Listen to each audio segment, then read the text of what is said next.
राशिद खालिद महमूद सुमरो साहब हजरत मौलाना साईं अब्दुल कय्यूम हालेजवी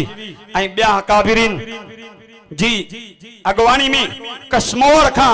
अमन कारवान निकरंदो जमीयत उलमा इस्लाम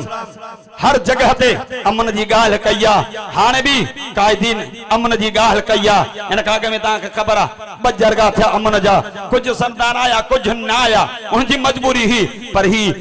14 सितंबर ते कश्मीर का कारवान निकरंदो ए कश्मीर का थींदो कंधकोट का थींदो शिकारपुर का थींदो सखर यो हलंदो सिद्धो हली करे ये कराची में पहुंचंदो ए वजीर आला सिंध जे अग्या यो धरणो थींदो त असा के अमन खपे इन करे मा तहा सबनी के इन अमन में शिरकत की दावत दो दिया त पान भी तैयार थियो पांजे साथन के भी तैयार थियो केड़ा केड़ा दोस्त तैयार थींदा